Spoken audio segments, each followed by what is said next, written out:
창밖에 내리는 비는 차갑고 거세었지만 병실 안의 공기는 더 차가웠습니다. 박영희 할머니는 창문에 맺힌 빗방울을 멍하니 바라보았어요. 요양원 3층 좁은 방의 작은 창문으로 보이는 세상은 그저 한 뼘의 하늘과 멀리 보이는 단풍나무뿐이었습니다. 창문 너머 단풍나무에 빨갛게 물든 잎사귀는 마치 박 씨의 가슴속에 타오르는 그리움처럼 선명했어요. 요양원에 들어온 지 4개월, 박 씨의 몸무게는 눈에 띄게 줄었고 팔과 다리에는 알 수 없는 멍 자국이 늘어가고 있었습니다. 어제는 샤워실에서 미끄러졌다며 강 주임이 설명했지만 박 씨는 그날 샤워실에 간 적이 없었어요. 오늘도 똑같은 식사 시간, 플라스틱 접시에 담긴 식은 죽과 시든 나물을 내려다보았어요. 옆방 할머니가 죽이 너무 싱겁다고 말했지만 드시기 싫으면 안 드셔도 된다는 냉담한 대답만 돌아왔죠. 예산 부족을 이유로 식사의 질은 점점 떨어져 갔습니다. 한 달 전까지만 해도 국과 반찬이 있었는데 이제는 죽 한 그릇과 나물 반찬이 전부였어요. 박 씨는 입맛이 없어도 억지로 한 숟가락을 입에 넣었어요. 민지가 올 때까지 버텨야 했으니까요. 손녀 민지, 박 씨가 가장 사랑하는 사람, 성공한 변호사가 된 손녀가 자랑스러웠습니다. 쇠약해진 손으로 베개 밑에서 작은 사진 한 장을 꺼냈어요. 민지의 변호사 시험 합격 날 함께 찍은 사진이었죠. 당시 민지의 환한 웃음이 박 씨의 마음을 밝혀주었습니다. 그날을 떠올리니 가슴이 뭉클해졌어요. 민지가 어릴 때 책상 앞에 앉아 공부하던 모습, 잠들 때마다 들려주던 동화책 이야기, 등교할 때 손잡고 걷던 길, 모든 기억이 선명하게 떠올랐습니다. 박 씨는 40년간 초등학교 교사로 일했습니다. 매년 새로운 제자들에게 지식과 사랑을 나누어 주었죠. 어려운 가정 환경의 아이들에게는 특별히 더 관심을 기울였습니다. 점심을 거르는 아이에게 도시락을 챙겨주고 겨울에 장갑 없이 오는 아이에게 손수 뜬 장갑을 선물했어요. 퇴직 후에도 많은 제자들이 찾아와 감사 인사를 전했습니다. 그러나 지금 이곳에선 그 누구도 박 씨를 사람으로 대하지 않았어요. 마치 숫자로만 취급받는 느낌이었습니다. 301호 할머니, 그저 그런 존재였죠. 남편과 사별한 후 아들 정우의 이혼으로 손녀 민지를 혼자 키웠습니다. 정우는 사업 실패 후 연락이 뜸해졌고 결국 치매 초기 증상이 나타나자 박 씨를 이곳에 모시겠다고 했죠. 처음에는 좋은 곳이라 했습니다. 깨끗하고 친절한 직원들이 있다는 말에 안심했어요. 팸플릿에 있던 웃는 노인들의 사진이 떠올랐습니다. 현실은 그 사진과 전혀 달랐지만요. 하지만 현실은 달랐습니다. 날이 갈수록 약은 늘어갔고 먹어도 무슨 약인지 알 수 없었어요. 약을 먹은 후에는 늘 몽롱하고 혼란스러웠습니다. 다른 노인들도 마찬가지였어요. 잠을 자는 시간이 점점 길어졌고 대화는 줄어들었습니다. 시끄럽게 하지 말라는 이유로 TV 시청도 제한되었어요. 대신 조용히 하라는 약만 늘어갔습니다. 방 구석에 숨겨둔 작은 일기장, 박 씨는 아직 정신이 맑을 때마다 몰래 일기를 썼습니다. 일기에는 강 주임이 화를 냈다는 내용이 적혀 있었어요. 화장실에 가고 싶다고 했는데 한참 후에야 와서 빨리 안 간다고 소리를 질렀고 이불이 젖었다고 또 혼이 났다고 적혀 있었습니다. 일기장에는 다른 노인들의 이야기도 기록되어 있었어요. 302호 할아버지가 밤새 아프다고 호출했지만 아무도 오지 않았던 일, 305호 할머니가 갑자기 사라진 후 다시는 볼 수 없었던 이야기, 모든 것이 이상했습니다. 인생의 황혼기를 이렇게 보내야 한다는 게 너무나 서글펐습니다. 교직에 있을 때 박 씨는 늘 아이들에게 가르쳤습니다. 약한 사람을 돕는 것이 진정한 강함이라고요. 이제는 그 말이 더욱 절실하게 다가왔습니다. 자신이 그토록 가르쳤던 가치가 이곳에서는 전혀 실현되지 않는 현실이 아이러니했어요. 요양원 창문 너머로 보이는 학교 운동장, 아이들의 웃음소리가 희미하게 들려올 때면 박 씨의 눈가에 눈물이 맺혔습니다. 그렇게 소중히 여기던 교육자의 삶은 이제 먼 추억일 뿐이었죠. 한때는 존경받던 교사가 이제는 그저 짐처럼 여겨지는 현실이 가슴 아팠습니다. 그때는 아이들의 미래를 책임지는 사람이었는데 이제는 자신의 몸조차 가누기 힘든 처지가 되었습니다. 박 씨가 기다리는 유일한 날은 민지가 방문하는 날이었습니다. 매달 한 번 바쁜 손녀가 찾아오는 날만이 유일한 희망이었어요. 민지 앞에서는 아픔을, 서러움을 내색하지 않으려 했습니다. 손녀에게 걱정을 끼치고 싶지 않았으니까요. 언제나 밝은 모습만 보여주려 했지만 이제는 그조차 힘들어졌습니다. 하지만 이제는 더 참기 힘들었습니다. 몸의 난멍은 하루가 다르게 늘어갔고 밤마다 들리는 다른 노인들의 신음소리에 잠을 이룰 수 없었어요. 복도 끝 특별관리실에서는 때때로 비명소리가 들려왔습니다. 누군가 알아주기를 간절히 바랐습니다. 그저 사람으로서 존중받고 싶었을 뿐인데 그것조차 사치처럼 느껴졌습니다. 오늘은 3개월 만에 민지가 온다고 했어요. 박 씨는 아침부터 마음이 설렜습니다. 거울 앞에서 마른 손으로 머리를 정돈하고 몇 번이나 옷매무새를 다듬었죠. 손녀에게 보여주고 싶지 않은 자국들은 긴 소매 옷으로 가렸습니다. 약을 먹었는지 체크하러 온 간호사 수지는 박 씨의 모습을 보고 짧게 미소 지었습니다. 다른 직원들과 달리 수지는 가끔 박 씨에게 친절했어요. 간혹 몰래 과일을 가져다 주거나 따뜻한 물수건으로 얼굴을 닦아주기도 했습니다. 오늘따라 수진의 표정이 어두워 보였고 복도에서 강 주임과 소리 높여 말다툼하는 모습을 박 씨는 보았습니다. 수진이 환자 학대를 더 이상 못 참겠다고 말하는 것을 들었어요. 수진의 눈에서 읽을 수 있는 갈등과 고민이 느껴졌지만 박 씨는 그저 민지를 만날 생각에 들떠 있었습니다. 숨겨둔 일기장 마지막 페이지에 박 씨는 떨리는 손으로 글을 적었습니다. 일기에는 민지에게 자신이 이곳에서 어떻게 지내는지 말하고 싶다는 내용이 적혀 있었어요. 하지만 손녀에게 걱정을 주기 싫다는 마음과 함께 이제는 누군가 알아야 할 것 같다며 이곳의 실상을 적으려다 끝맺지 못한 문장이 남겨져 있었습니다. 노인들의 비명소리, 사라지는 물건들, 설명할 수 없는 멍 자국들, 모든 진실을 알려야겠다는 결심이 섰습니다. 글을 다 쓰지 못했어요. 갑자기 방문이 열리고 강 주임이 들어와 시간을 알려주었기 때문입니다. 강 주임이 곧 면회 시간이라고 알려주며 손녀가 온다고 했던 것을 확인했어요. 그의 얼굴에 떠오른 냉소적인 미소가 불안함을 자아냈습니다. 강 주임의 눈빛에서 경고의 메시지를 읽을 수 있었어요. 말 조심하라는 무언의 압박이 느껴졌습니다. 박 씨는 서둘러 일기장을 이불 밑에 숨겼습니다. 창밖으로 비가 그치고 있었어요. 박 씨의 눈빛에 잠시 희망이 스쳤습니다. 누군가 이 지옥 같은 현실을 알아주기를, 누군가 이 어둠 속에서 자신을 구해주기를 그저 바랄 뿐이었습니다. 한 줄기 빛처럼 민지가 이 모든 어둠을 밝혀주길 간절히 원했습니다. 이것은 한 노인의 존엄성을 되찾기 위한 싸움의 시작, 그리고 진실을 밝혀내는 손녀의 용기에 관한 이야기입니다.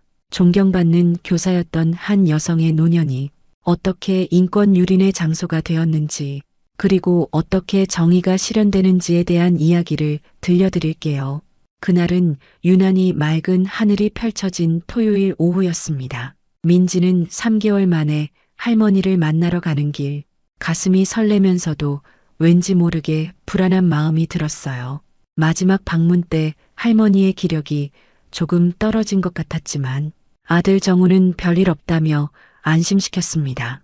요양원 입구에 도착한 민지는 잠시 걸음을 멈췄어요. 웰빙 실버케어라는 간판 아래 입구 벽면에는 행복해 보이는 노인들 사진이 전시되어 있었습니다. 하지만 현관문을 열고 들어서는 순간 소독약 냄새와 함께 묘한 긴장감이 느껴졌어요. 접수대에서 방문 기록을 남기는 동안 민지는 복도 끝에서 휠체어에 앉은 노인이 벽만 바라보고 있는 모습을 발견했습니다. 직원은 보이지 않고 노인 혼자 방치된 채로요. 이상한 느낌에 미간을 찌푸렸지만 할머니를 빨리 보고 싶은 마음에 3층으로 향했어요. 301호 문을 조심스레 열자 창가에 앉아 있는 할머니의 뒷모습이 보였습니다. 민지는 할머니께 자신이 왔다고 말했어요. 박 씨가 천천히 고개를 돌렸고 그 모습을 본 민지는 충격에 숨을 크게 들이켰습니다. 3개월 전과 비교할 수 없을 정도로 야위어버린 박 씨의 얼굴, 볼이 움푹 패이고 안색은 창백했어요. 한때 빛나던 눈동자는 초점이 흐려져 있었고 가녀린 목에는 희미한 멍 자국이 보였습니다. 민지가 할머니 손을 잡자 뼈만 남은 듯한 손이 차갑게 느껴졌어요. 민지는 할머니께 괜찮으신지 물었습니다. 박 씨는 희미하게 미소 지었지만 그 모습이 오히려 민지의 가슴을 더 아프게 했어요. 손녀를 보는 눈빛만은 여전히 따뜻했지만 전체적인 모습은 걱정스러울 정도로 변해 있었습니다. 민지는 할머니의 상태를 살피며 충격을 감추지 못했어요. 할머니의 팔을 살짝 걷어보니 여러 개의 주사 자국과 멍이 선명했습니다. 여기저기 눌린 자국들은 욕창이 시작된 것처럼 보였어요. 침대 시트는 축축했고 오래 갈아입히지 않은 듯 불쾌한 냄새가 났습니다. 민지가 할머니의 상태에 당혹감을 느끼고 있을 때 갑자기 방문이 열리고 강 주임이 들어왔어요. 강 주임은 민지를 보더니 순간 당황한 표정을 지었지만 곧 친절한 미소로 바꾸며 인사했습니다. 강 주임은 오늘 박 씨의 컨디션이 평소보다 안 좋다며 면회 시간을 짧게 해줄 것을 민지에게 요청했어요.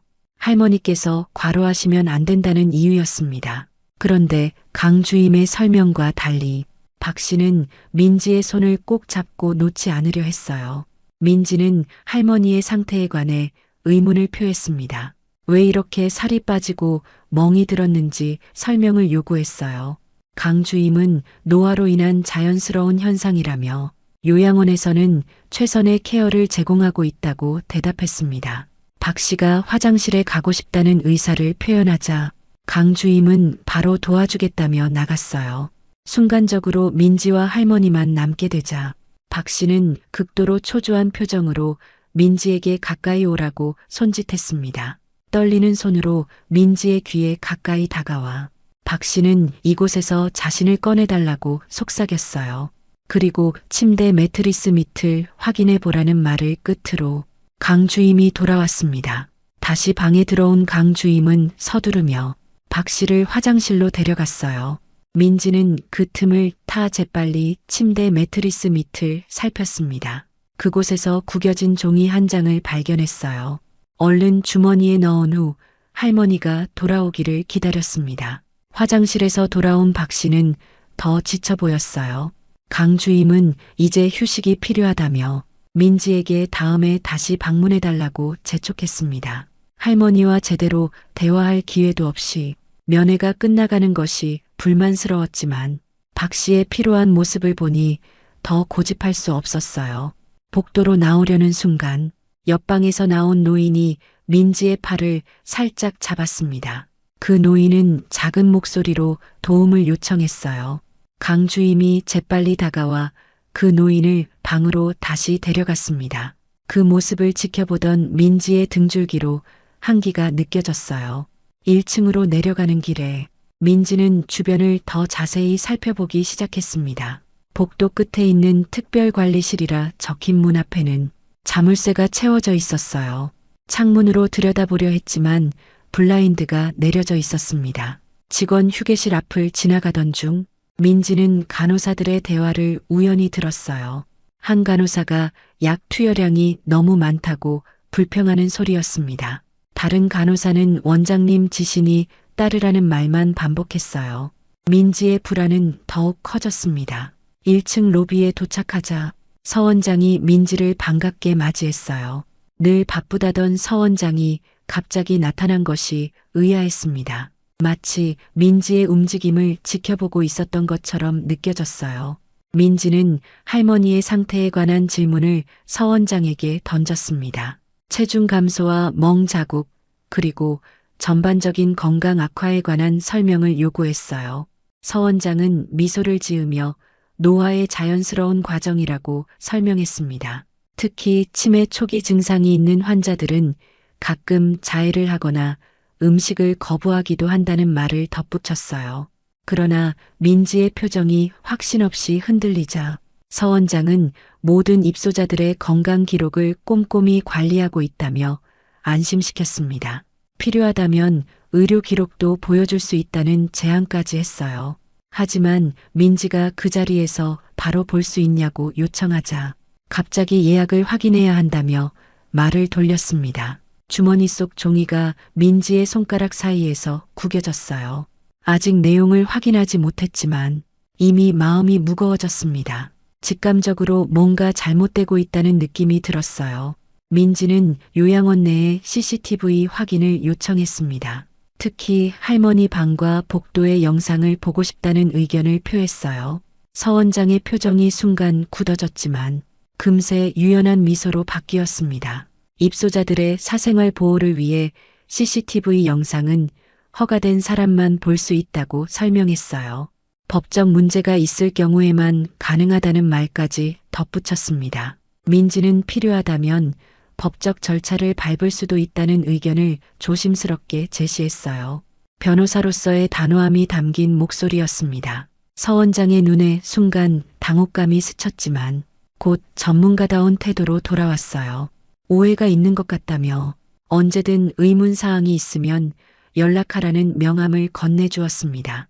요양원을 나서는 민지의 발걸음은 무거웠습니다. 주차장에 도착해서야 주머니 속 종이를 꺼내 펼쳤어요.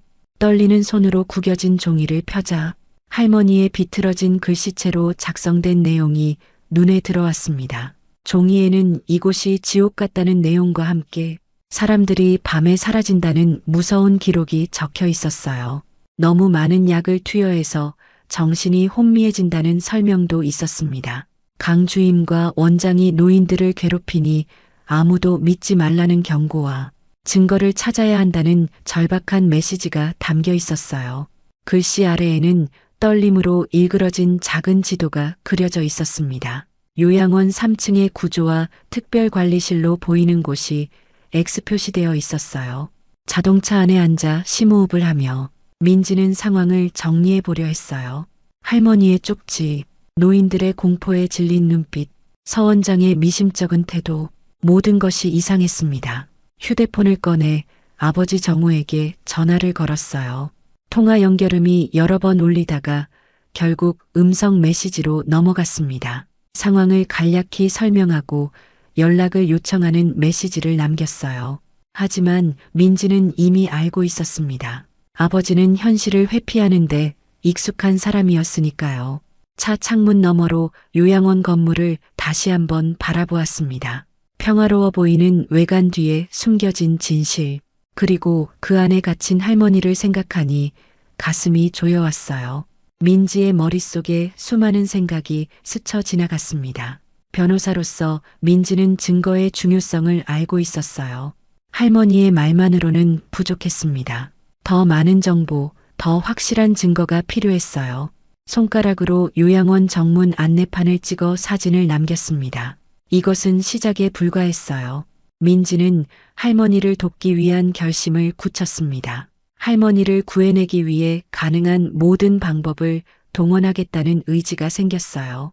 정의를 위해 싸우는 것이 변호사로서의 사명이기도 했지만 무엇보다 자신을 길러준 할머니를 위한 싸움이었습니다. 민지의 머릿속에는 어린 시절 할머니의 모습이 떠올랐어요. 부모님의 이혼 후 홀로 자신을 키워주던 할머니, 항상 격려와 응원으로 공부할 수 있게 해주셨던 분, 변호사가 되겠다는 꿈을 위해 모든 것을 희생하신 분, 이제는 민지가 할머니를 지켜드릴 차례였습니다. 시동을 걸며 민지는 마음을 단단히 먹었습니다. 이제 싸움이 시작되었습니다. 할머니와 다른 노인들의 존엄성을 되찾기 위한, 그리고 요양원의 어둠 속에 숨겨진 진실을 밝혀내기 위한 싸움이요. 그렇게 일상이 흔들리기 시작한 후 생각지도 못한 문제들이 하나둘씩 나타났어요. 민지는 사무실로 돌아오자마자 할머니의 쪽지를 여러 번 읽어보았습니다. 떨리는 글씨체로 적힌 절박한 메시지, 특히 증거를 찾아라는 부분이 민지의 머릿속에 맴돌았어요. 변호사로서의 직감이 작동했습니다. 민지는 체계적인 증거 수집 계획을 세웠어요. 우선 요양원에 대한 모든 정보를 찾아보았습니다. 인터넷에서 웰빙 실버케어를 검색하자 번듯한 홈페이지와 화려한 홍보 문구가 나왔어요. 그러나 실제 리뷰나 평가는 거의 없었습니다. 민지는 요양원의 재정 상태와 인허가 기록까지 조사했어요. 다음 날 민지는 아버지 정우에게 연락했습니다. 이번에는 통화가 연결되었어요. 할머니의 심각한 상황을 자세히 설명했지만 정우의 반응은 실망스러웠습니다. 요양원의 평판은 좋다며 민지가 너무 예민하게 반응한다고 말했어요.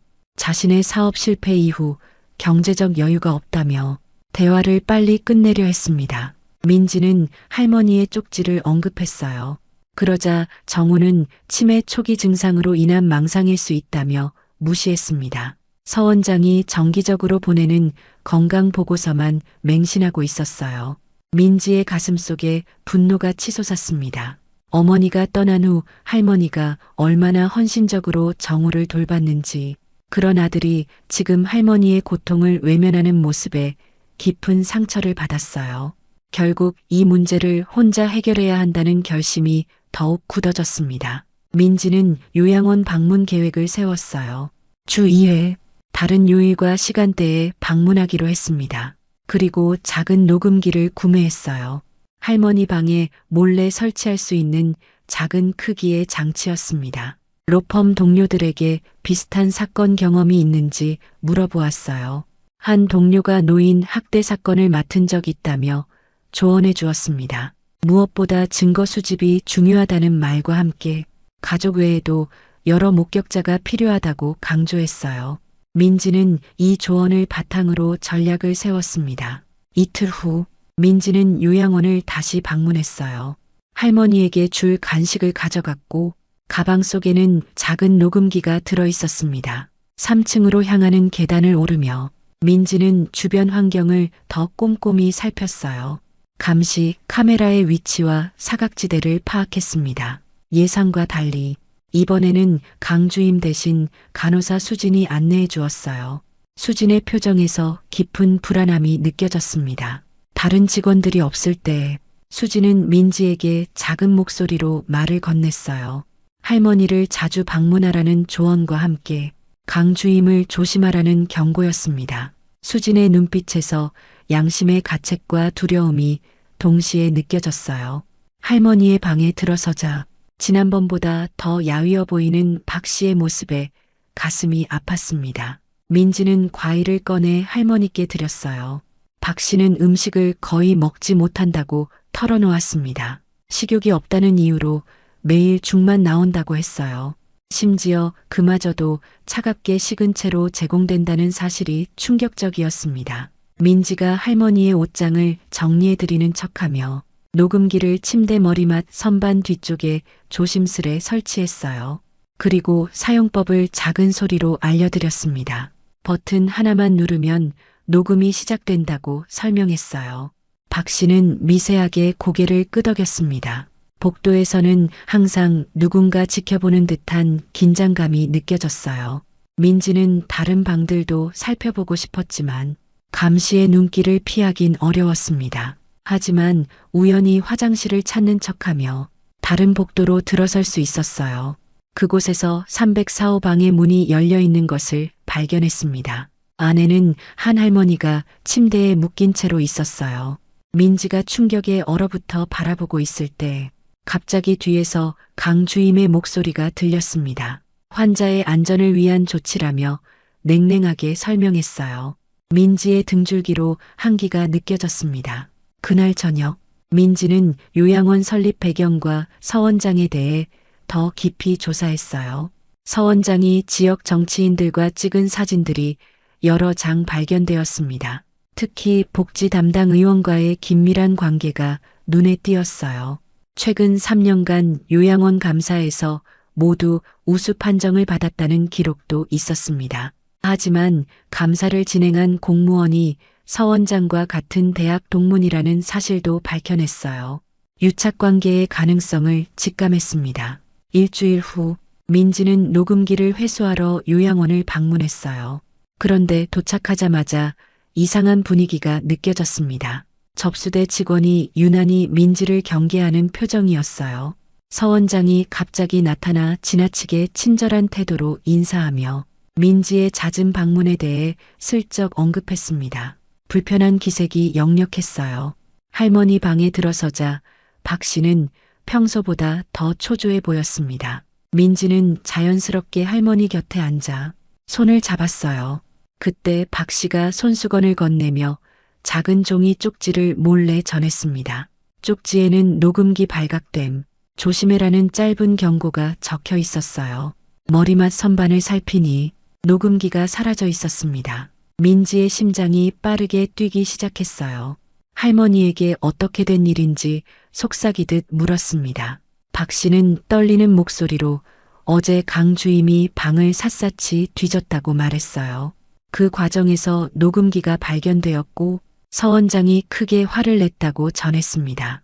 이제 모든 방에 감시가 더 심해졌다는 사실도 알려주었어요.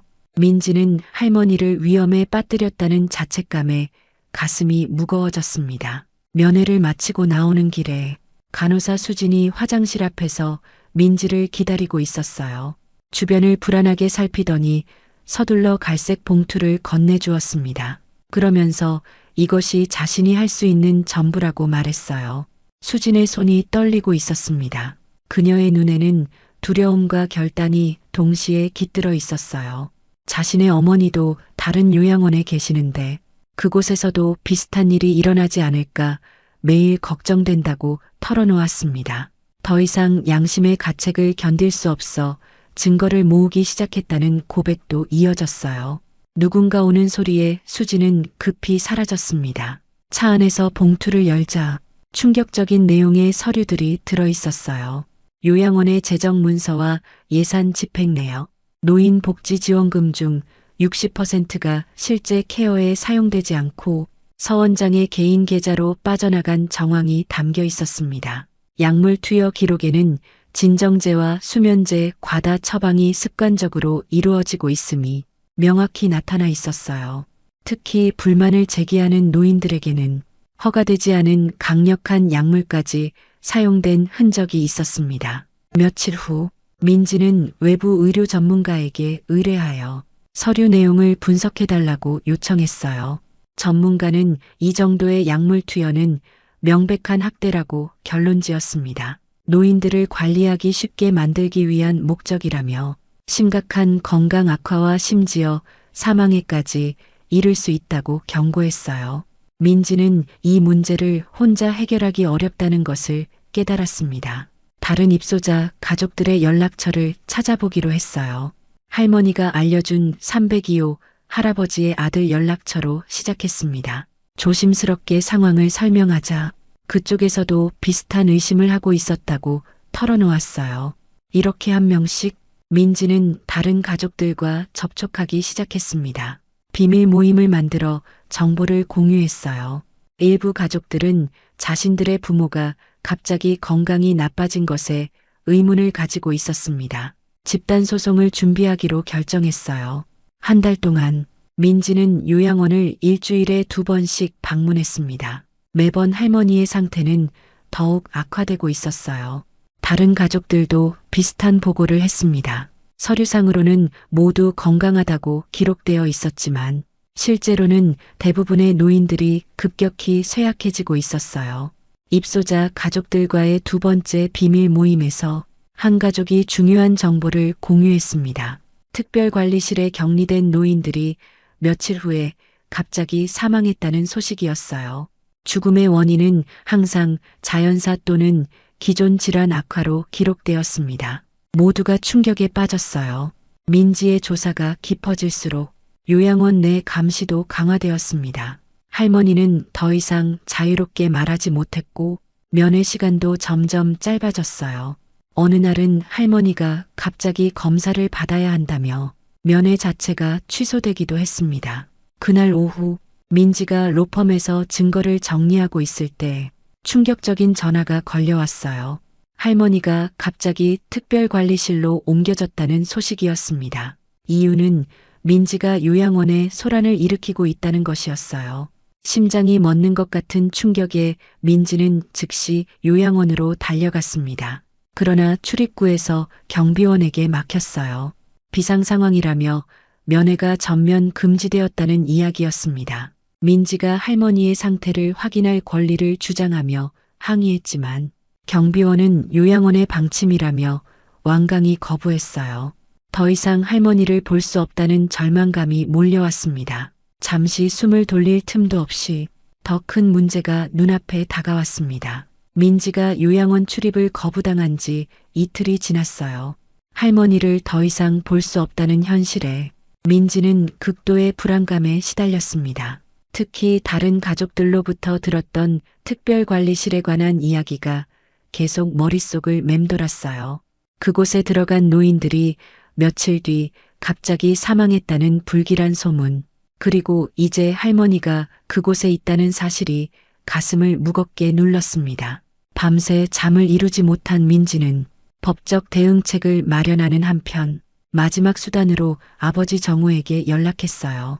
지난 연락에서 보여준 무관심한 태도로 볼 때 큰 기대는 하지 않았지만 이제는 정말 위급한 상황이었습니다. 민지는 모든 증거를 담은 파일을 준비해 직접 만나자고 요청했어요. 정우는 처음에는 망설였지만 결국 딸의 간절한 요청을 거절하지 못했습니다. 다음 날 오후 도심의 한 카페에서 만난 정우의 모습은 예전보다 훨씬 더 초췌해 보였어요. 사업 실패 후 알코올에 의존하는 생활이 그의 얼굴에 깊은 주름을 남겼습니다. 손은 미세하게 떨리고 있었고 눈빛에는 자신감이 완전히 사라져 있었어요. 테이블 앞에 앉은 정우는 시선을 회피하며 대화를 서두르자는 듯한 태도를 보였습니다. 민지는 차분하게 그동안 수집한 모든 증거를 아버지에게 보여주었어요. 수진이 제공한 약물 투여 기록과 예산 유용 내역, 다른 가족들의 증언을 정리한 문서, 그리고 무엇보다 할머니가 직접 쓴 쪽지를 마지막으로 제시했습니다. 증거를 하나씩 살펴볼수록 정우의 얼굴은 점점 창백해져 갔어요. 특히 어머니의 떨리는 글씨체로 쓰인 도움 요청 쪽지를 보는 순간 그의 손이 눈에 띄게 떨렸습니다. 한참을 침묵하던 정우는 깊은 한숨을 내쉬며 자신이 너무 무책임했다고 말했어요. 목소리가 흔들렸습니다. 그는 어머니가 자신을 위해 얼마나 희생했는지, 이혼 후 홀로 민지까지 키워주셨는지 이제야 제대로 생각해보게 되었다고 털어놓았어요. 사업 실패 후 느낀 무력감과 부끄러움으로 현실에서 도망치기 위해 술에 의존했다는 고백도 이어졌습니다. 하지만 이제는 더 이상 도망칠 수 없었고 어머니를 구해야 한다는 책임감이 그를 짓누르고 있었어요. 대화가 이어지는 동안 정우의 태도에는 점차 변화가 나타났습니다. 처음에 불안하고 회피하는 눈빛에서 점점 결의에 찬 표정으로 바뀌어 갔어요. 그는 이제 자신이 책임져야 할 때라고 했습니다. 사업 실패로 무너진 자존감이 어머니를 돕는 과정에서 회복될 수 있을지도 모른다는 희망을 조심스레 내비쳤어요. 그날 저녁 아버지와 딸은 함께 체계적인 전략을 세웠습니다. 우선 정우가 보호자로서 할머니를 요양원에서 즉시 퇴소시키는 법적 절차를 밟기로 했어요. 민지는 요양원 측의 거부를 대비해 법원에 긴급 접근 명령 신청 준비를 시작했습니다. 동시에 언론에 이 사실을 알려 공론화하는 방안도 논의했어요. 민지는 오랫동안 신뢰해온 언론사의 사회부 기자에게 연락했습니다. 이틀 뒤 오전 민지와 정우는 요양원을 함께 방문했어요. 정우는 새로 구입한 정장을 입고 오랜만에 면도를 깔끔하게 마친 상태였습니다. 그동안의 방관자가 아닌 책임감 있는 아들의 모습으로 서 원장을 만나겠다는 의지가 보였어요. 요양원 로비에서 서 원장을 만난 두 사람은 박 씨를 즉시 만나게 해달라고 요구했습니다. 그러나 서 원장의 대응은 예상대로였어요. 갑작스러운 건강 악화로 외부인 면회가 불가능하다며 거부했습니다. 정우가 보호자로서의 권리를 강력히 주장했지만 서 원장은 의료적 판단이 우선이라는 논리로 완강히 맞섰어요. 서 원장의 눈빛에서 불안과 경계심이 느껴졌습니다. 민지와 정우의 강경한 태도가 그를 당황시키고 있었어요. 결국 서 원장은 사무실에 있던 경비원을 불러 두 사람에게 떠날 것을 권고했습니다. 요양원을 나온 두 사람은 계획대로 즉시 복지부와 보건소에 신고했어요. 민지는 미리 준비한 증거 파일을 제출하며 즉각적인 현장 조사를 요청했습니다. 그러나 담당 공무원들의 반응은 실망스러웠어요.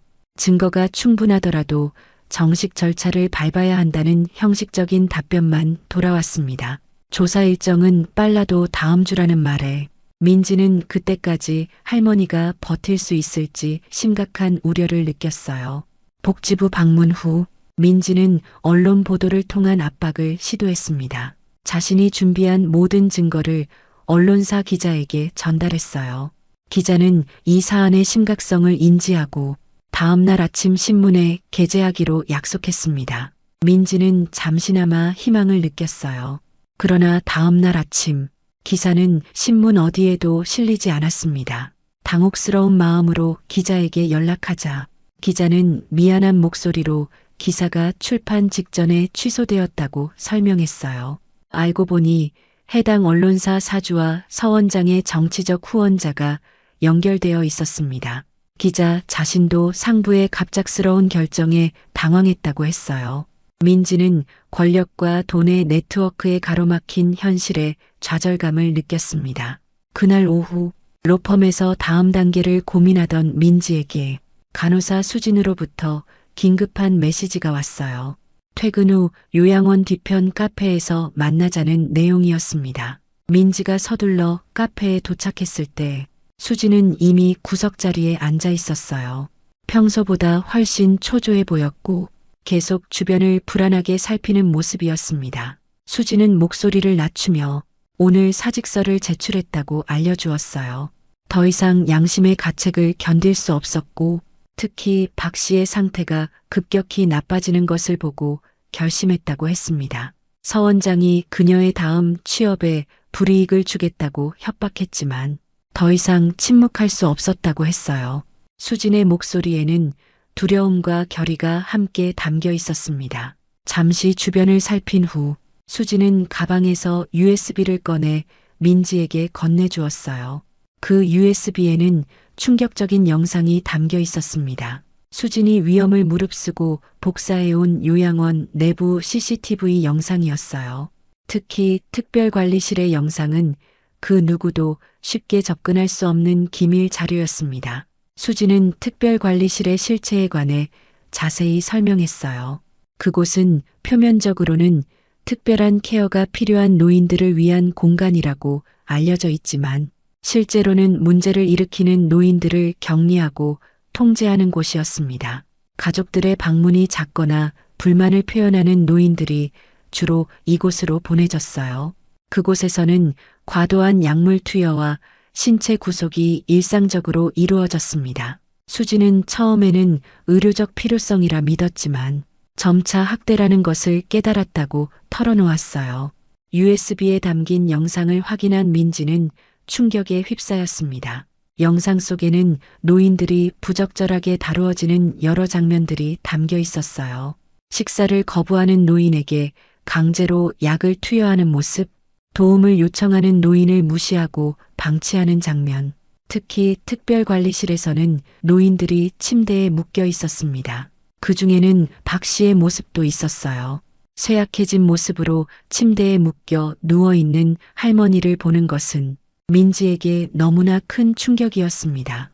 영상에는 강 주임이 박 씨에게 소리치며 약을 강제로 투여하는 장면도 담겨 있었어요. 수지는 더욱 중요한 정보를 알려주었습니다. 특별관리실에 있는 노인들 중 상태가 심각해지면 요양원에서의 책임을 회피하기 위해 기록을 조작한 후 외부 병원으로 급히 이송한다는 사실이었어요. 그곳에서 사망하면 요양원은 모든 책임에서 벗어날 수 있었습니다. 서 원장은 이런 방식으로 지금까지 수많은 사건을 은폐해왔다고 했어요. 수지는 박 씨의 상태가 매우 심각하며 어쩌면 곧 외부 병원으로 이송될 수도 있다고 경고했습니다. 민지는 수진에게 깊이 감사하며 그녀의 안전을 위해 당분간 멀리 떠나 있으라고 조언했어요. 수진은 떠나기 전 자신의 어머니도 이곳에 모시려고 했었다며 눈물을 보였습니다. 그런 생각을 하니 더욱 고통스러웠다고 했어요. 수진은 마지막으로 민지에게 서두르라고 당부했습니다. 박 씨의 시간이 얼마 남지 않았을지도 모른다는 경고였어요.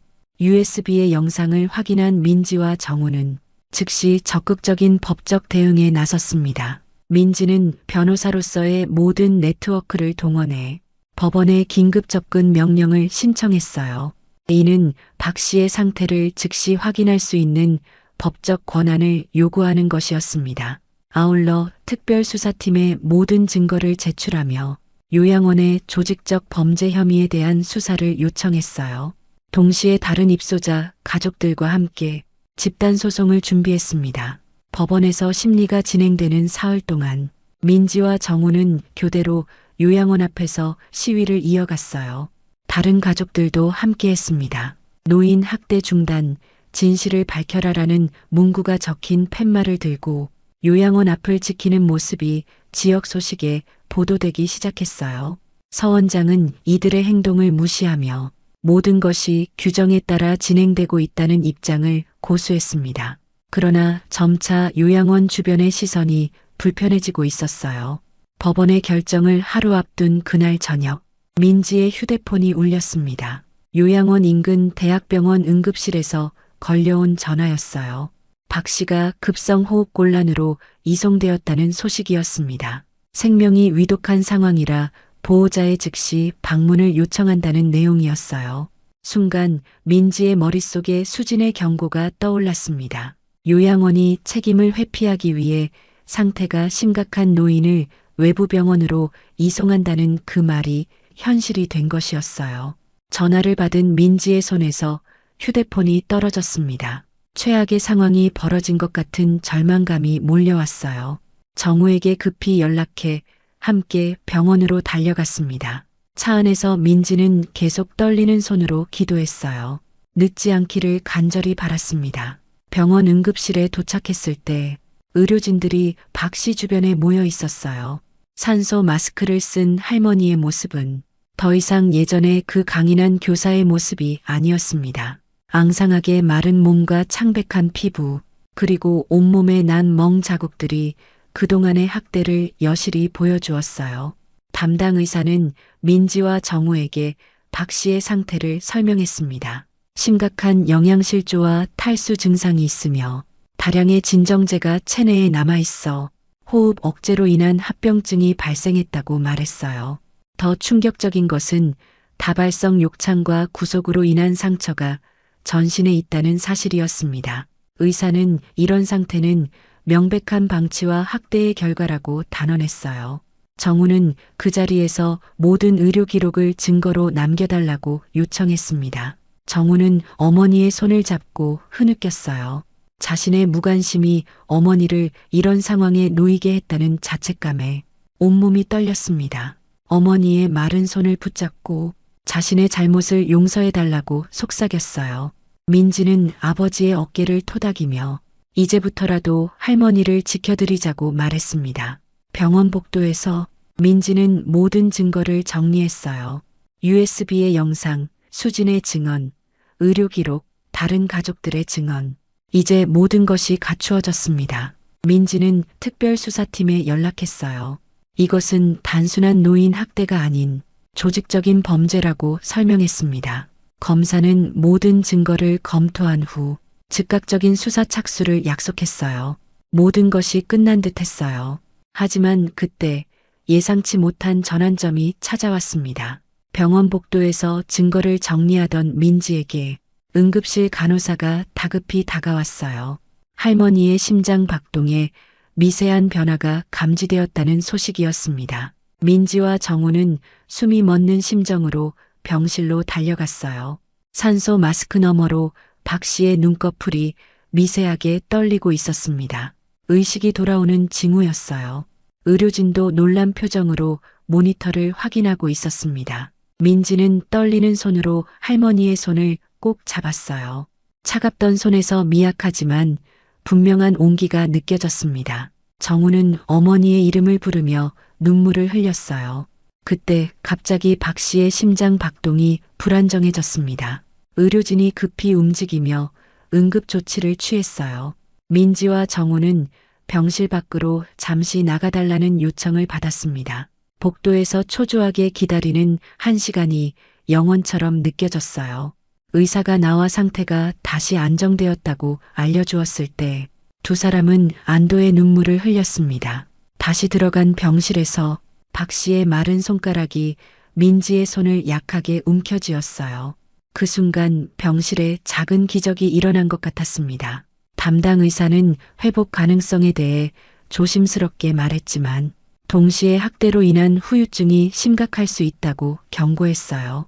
정우는 무릎을 꿇고 어머니의 손을 잡으며 어떤 치료든 최선을 다해달라고 간곡히 부탁했습니다. 그의 눈에는 결연한 의지가 담겨 있었어요. 그날 밤 민지는 병원에 머물며 할머니를 지켰습니다. 정우는 잠시 집에 다녀오겠다며 자리를 비웠어요. 할머니가 간헐적으로 의식을 되찾았다 잃기를 반복하는 사이 민지는 수집한 모든 증거를 검찰에 전달했습니다. USB에 담긴 충격적인 영상과 병원 의료 기록, 수진의 증언과 다른 가족들의 진술서까지 모든 것이 완벽하게 준비되어 있었어요. 다음 날 이른 아침 정우가 병실로 돌아왔습니다. 그의 손에는 박 씨가 아끼던 물건들이 담긴 가방이 들려 있었어요. 40년 교직 생활의 순간들이 담긴 오래된 사진첩, 제자들이 보낸 손편지들과 감사장, 그리고 민지의 어린 시절 그림일기까지 정우는 자신도 몰랐던 어머니의 삶의 흔적들을 발견하며 가슴이 아팠다고 털어놓았습니다. 그의 얼굴에는 그동안 볼 수 없었던 따뜻함과 후회가 공존하고 있었어요. 오전 9시 특별수사팀이 동시에 요양원과 서 원장의 자택을 전격 압수수색했습니다. 전날 밤 민지가 제출한 증거를 검토한 검찰은 신속하게 영장을 발부받아 행동에 나선 것이었어요.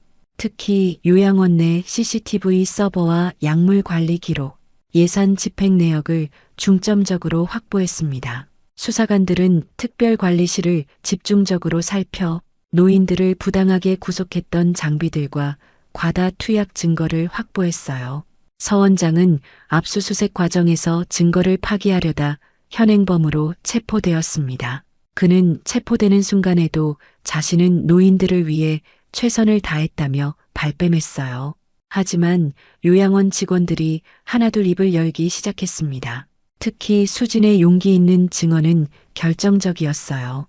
그녀는 처음에는 두려움에 침묵했지만 자신의 어머니를 생각하며 진실을 말하기로 결심했다고 털어놓았습니다. 수진의 증언은 다른 직원들에게도 용기를 주었어요. 병원에서는 박 씨가 점차 의식을 완전히 되찾아가고 있었습니다. 처음에는 혼란스러워하던 할머니가 민지와 정우를 알아보고 희미하게 미소 지었어요. 그 미소에 두 사람은 참았던 눈물을 쏟아냈습니다. 박 씨는 목소리는 나오지 않았지만 손짓으로 물을 달라고 했어요. 물을 마신 후 박 씨는 힘겹게 한마디를 내뱉었습니다. 그곳에서 나온 것이 정말 다행이라고 말했어요. 그리고 다른 노인들은 괜찮은지 걱정하는 모습을 보였습니다. 교사로서의 타인을 향한 따뜻한 마음이 여전했어요. 의사는 놀라움을 감추지 못했습니다. 이런 상태에서 회복하는 경우가 매우 드물다고 했어요. 심각한 영양실조와 탈수, 다량의 약물 투여로 인한 간 기능 저하, 그리고 몸 곳곳에 난 상처들. 의사는 박 씨의 놀라운 생명력이 40년간 교단에 서며 수많은 어려움을 이겨낸 강인한 정신에서 비롯된 것 같다고 말했습니다. 오후가 되자 병원 앞에 취재진들이 모여들기 시작했어요.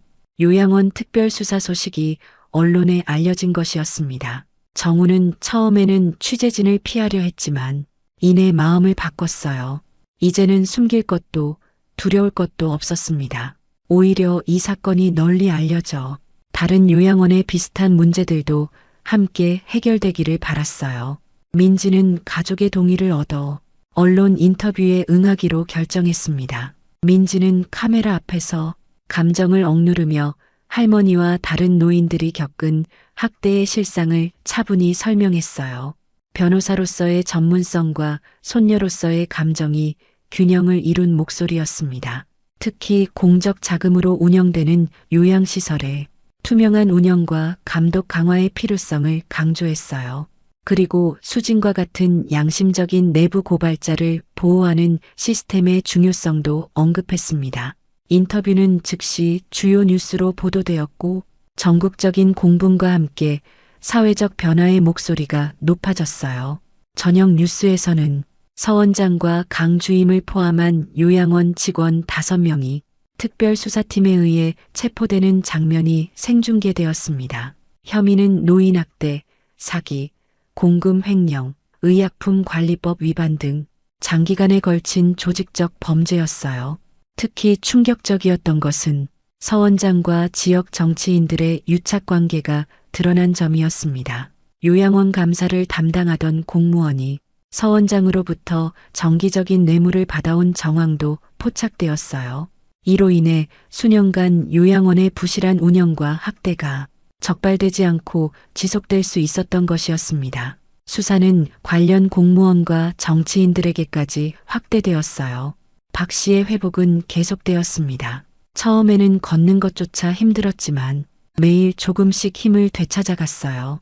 물리치료사의 도움으로 재활훈련을 시작했고 말하기 연습도 꾸준히 했습니다. 박 씨의 회복 의지는 병원 의료진도 놀라게 했어요. 한 간호사는 박 씨가 다른 환자들을 격려하는 모습이 마치 여전히 교단에 서 있는 것 같다고 말했습니다. 사건 발생 2주 후 검찰은 서 원장과 관계자들에 대한 구속 기소를 발표했습니다. 증거가 너무 명백해 재판에서도 유리할 것이라는 전망이 나왔어요. 민지는 다른 피해자 가족들과 함께 대규모 민사소송도 준비했습니다. 이것은 단순한 손해배상이 아닌 노인 복지 시스템의 근본적 변화를 촉구하기 위한 것이었어요. 박 씨가 입원한 지 한 달 만에 드디어 퇴원 날이 찾아왔습니다. 병실을 나서는 할머니의 얼굴에는 오랜만에 생기가 돌아와 있었어요. 휠체어에 앉은 박 씨의 양옆에는 민지와 정우가 든든하게 자리하고 있었습니다. 병원 로비에서는 다른 피해자 가족들이 박 씨의 퇴원을 축하하기 위해 모여 있었어요. 이들은 서로에게 큰 힘이 되어준 동료였습니다. 특히 감동적이었던 것은 병원 입구에서 박 씨를 기다리고 있던 옛 제자들의 모습이었어요. 민지가 연락을 취한 몇몇 제자들이 소식을 전해 듣고 찾아온 것이었습니다. 그들 중에는 이제 중년이 된 사람들도 있었어요. 박 씨는 그들을 보자 눈시울을 붉혔습니다. 한 제자는 박 선생님이 자신의 인생을 바꿔놓았다고 말했어요.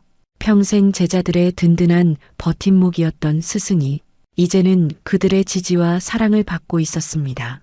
병원을 나서는 순간 따스한 봄 햇살이 세 사람을 반겼어요. 박 씨는 깊게 숨을 들이마셨습니다. 자유의 공기는 요양원과 병원에서의 그것과 확연히 달랐어요. 정우의 차에 오르며 박 씨는 민지의 손을 꼭 잡았습니다. 그 손길에는 감사와 사랑 그리고 안도감이 담겨 있었어요. 박 씨의 투쟁은 끝났지만 그 영향은 계속되고 있었습니다. 국회에서는 박영의 법이라 불리는 노인 복지시설 관리 강화법이 발의되었어요. 전국적으로 노인 인권에 대한 관심이 높아졌고 요양시설의 투명한 운영을 위한 시민단체도 결성되었습니다. 박 씨의 용기와 민지의 투쟁, 그리고 수진의 양심적 고발이 사회 전체를 변화시키는 시작점이 된 것이었어요. 밤하늘의 별들처럼 이제 박 씨의 눈빛에도 희망이 다시 깃들기 시작했습니다. 고통스러웠던 요양원에서의 시간은 끔찍한 기억으로 남아있지만 그것을 이겨낸 승리의 경험으로 더 큰 의미를 갖게 되었어요.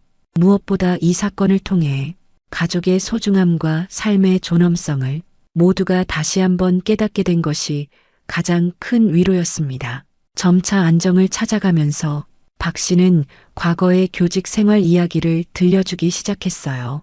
40년간의 교단 생활에서 만난 수많은 제자들, 그들의 성장을 지켜보았던 보람찬 순간들, 민지를 키우며 느꼈던 뿌듯함과 어려움, 그 모든 이야기를 나누는 동안 박 씨의 얼굴에는 점점 더 생기가 돌아왔습니다. 정우는 어머니의 옛 제자들이 보낸 편지와 선물을 전달했고 박 씨는 그것들을 보며 더 많은 추억을 떠올렸어요. 그 순간의 깨달음은 제 일상을 완전히 다른 시각으로 바라보게 했어요. 법원의 판결이 나온 지 몇 주 후 박 씨의 공식적인 치료가 마무리되었습니다.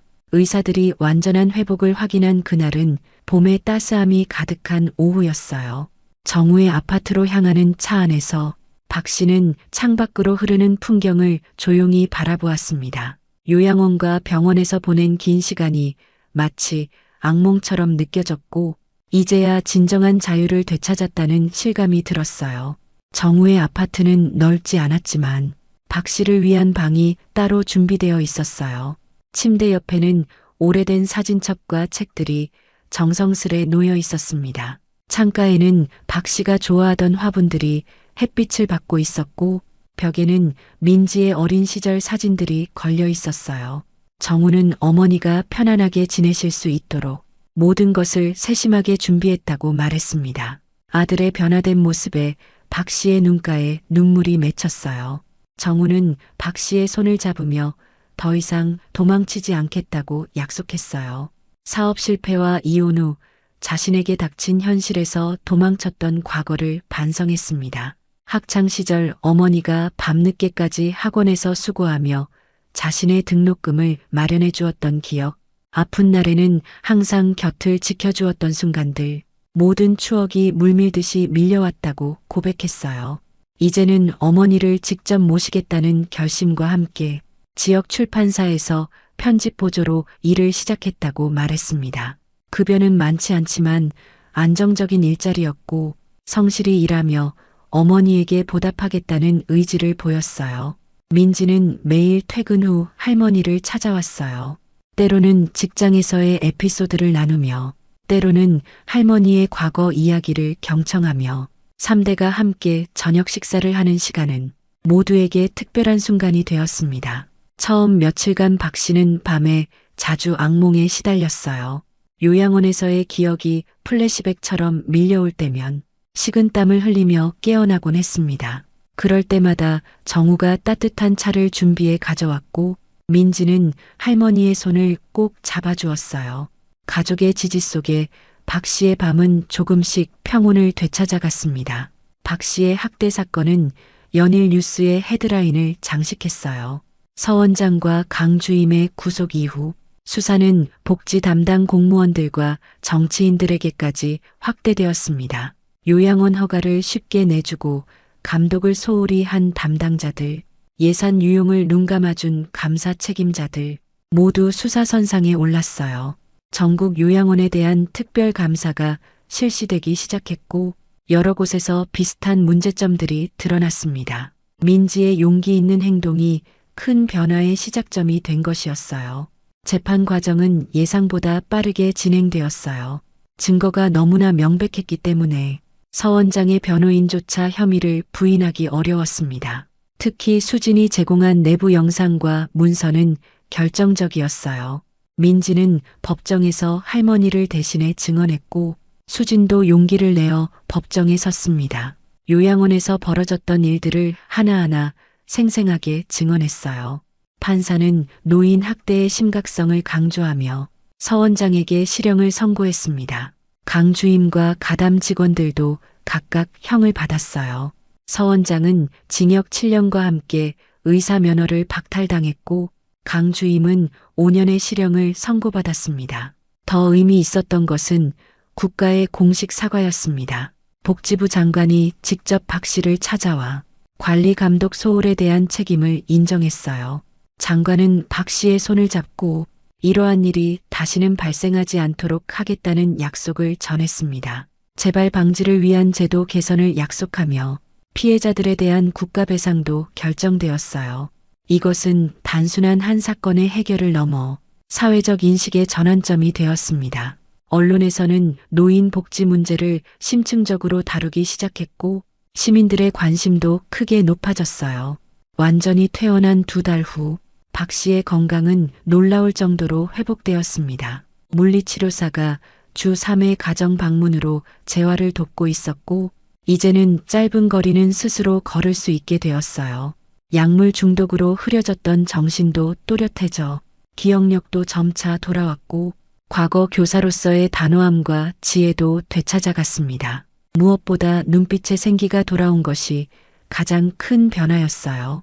의사들도 박 씨의 회복 속도에 놀라워했습니다. 가족의 사랑과 정의가 실현되는 과정이 치유의 큰 원동력이 된 것 같다고 말했어요. 민지는 이 사건을 계기로 로펌 내의 노인 권익보호 전담팀을 구성했어요. 처음에는 주변의 우려도 있었지만 민지의 열정과 전문성을 인정한 대표 변호사가 전폭적인 지지를 보냈습니다. 유사한 피해를 입은 노인들을 무료로 돕는 활동을 시작했어요. 특히 실버케어 요양원 사건과 비슷한 문제를 겪고 있는 다른 3곳의 요양원 피해자, 가족들에게 법률 상담을 제공했습니다. 주말에는 노인복지관을 방문해 법률 교육도 진행했어요. 처음에는 작은 규모였지만 점차 많은 변호사들이 뜻을 함께했습니다. 민지의 활동은 언론의 주목을 받았고 노인 인권 수호자라는 별명까지 생겼어요. 그녀의 활동은 노인 인권에 대한 사회적 관심을 높이는데 크게 기여했습니다. 박 씨는 민지의 활동을 가장 자랑스럽게 여겼어요. 손녀가 자신의 경험을 통해 더 많은 사람들을 돕는 모습은 큰 위안이 되었습니다. 때로는 민지의 법률 교육에 함께 참석해 자신의 경험을 나누기도 했어요. 처음에는 그 기억을 떠올리는 것이 고통스러웠지만 자신의 이야기가 다른 노인들에게 용기를 주는 것을 보며 점차 마음의 상처도 치유되어 갔습니다. 박 씨는 자신의 고통이 헛되지 않았다고 느꼈어요. 요양원에서의 고통스러운 경험이 더 나은 사회를 만드는 밑거름이 된 것이었습니다. 어느 날 저녁, 박 씨는 정우와 민지에게 자신의 일기장을 보여주었어요. 요양원에서 몰래 적었던 그 일기장은 어둠 속에서도 희망을 잃지 않았던 기록이었습니다.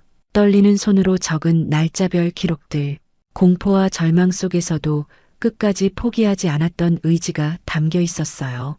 마지막 페이지에는 새롭게 쓴 글이 있었습니다. 인생의 끝자락에서 배운 가장 소중한 교훈은 어떤 상황에서도 목소리를 내는 용기라고 적혀 있었어요. 그 문장을 읽는 민지와 정우의 눈에서 눈물이 흘렀고 그 말은 2사람의 가슴에 깊이 새겨졌습니다. 여름이 시작될 무렵 박 씨는 작은 제안을 했어요. 자신의 경험을 다른 노인들과 나누고 싶다고 말했습니다. 처음에는 가족들이 걱정했지만 박 씨의 단호한 의지를 존중하기로 했어요. 근처 노인복지관에서 정기적으로 이야기를 나누는 모임을 시작했습니다. 자신의 권리를 지키는 방법과 가족과 소통하는 법에 대해 이야기했어요. 특히 노인들이 어려움에 처했을 때 도움을 요청할 수 있는 구체적인 기관과 방법을 알려주는데 중점을 두었습니다. 작은 모임이었지만 점차 참여하는 노인들이 늘어났어요. 그곳에서 박 씨는 다시 한번 교사로서의 보람을 느꼈습니다. 40년 교직 생활의 경험이 이제는 다른 형태로 빛을 발하고 있었어요. 국회에서는 박영희법이라 불리는 노인복지시설 관리 강화법이 통과되었어요. 요양시설의 CCTV 설치 의무화, 독립적인 감사기구 설립, 내부 고발자 보호 강화, 인력 배치 기준 강화, 불시 점검 의무화 등 실질적인 변화를 담고 있었습니다. 이 법안의 통과 과정에서 민지는 국회 공청회에 참석해 증언했고 박 씨의 경험이 법안의 필요성을 입증하는 중요한 사례로 활용되었어요. 이 법안은 전국 모든 요양시설에 적용되며 정기적인 불시 점검을 의무화했습니다. 노인 인권에 대한 인식이 사회 전반에 확산되는 계기가 되었어요. 가을이 깊어가던 어느 주말, 박 씨는 정우와 민지와 함께 근처 공원을 산책했어요. 노란 은행잎이 흩날리는 가운데 박 씨는 두 사람의 손을 잡았습니다. 6개월 전만 해도 상상할 수 없었던 평화로운 순간이었어요. 요양원에서의 고통, 병원에서의 투쟁, 그리고 이제 가족과 함께하는 평온한 일상, 인생의 굴곡이 만들어낸 감사의 시간이었습니다. 예전에 강인한 교사의 눈빛이 완전히 돌아와 있었어요. 박 씨는 자신의 삶이 생각보다 더 의미 있게 마무리되고 있다며 미소 지었습니다. 어둠을 경험했기에 더 밝은 빛의 소중함을 깨달았다고 말했어요. 그날 저녁, 세 사람은 함께 저녁 식사를 했습니다. 박 씨는 오랜만에 자신이 좋아하는 된장찌개와 나물 반찬을 직접 만들었어요. 요양원에서는 꿈도 꿀 수 없었던 소소한 기쁨이었습니다. 정우와 민지는 박 씨의 요리 솜씨에 감탄했고 함께 웃으며 대화를 나눴어요. 민지가 어릴 때 할머니가 해주시던 된장찌개 맛이 생각난다고 말했고 정우는 자신의 어린 시절 추억을 더해 이야기했습니다. 이제 그들은 과거의 상처를 딛고 새로운 가족의 의미를 찾아가고 있었어요. 요양원의 어둠은 멀어지고 따뜻한 집의 불빛이 그들을 감싸 안았습니다. 이것은 단순한 복수의 이야기가 아니었습니다. 노인의 존엄성과 가족의 의미를 되찾는 여정, 그리고 사회적 약자의 목소리가 얼마나 큰 변화를 이끌어낼 수 있는지 보여주는 이야기였어요. 박 씨의 용기, 민지의 정의감, 정우의 각성, 이 모든 것이 모여 더 나은 세상을 만들어가는 시작점이 되었습니다. 일련의 사건을 통해 박 씨는 자신의 가치를 다시 발견했어요. 은퇴 후 잊고 있었던 자신의 강인함과 지혜, 40년간 교단에서 아이들에게 가르쳤던 정의와 용기의 가치, 그것들이 인생의 마지막 장에서 빛을 발하게 된 것이었습니다. 그리고 민지와 정우는 가족의 진정한 의미를 깨달았어요. 함께 어려움을 이겨내며 그들은 더 단단한 유대를 만들어갔습니다. 세대를 넘어 서로를 이해하고 가족의 의미를 재발견하는 과정은 모든 이에게 깊은 울림을 주었어요. 삶의 마지막 순간까지 존엄하게 살아갈 권리, 그리고 그것을 지켜내기 위한 투쟁의 의미, 우리 모두가 기억해야 할 소중한 진실이었습니다.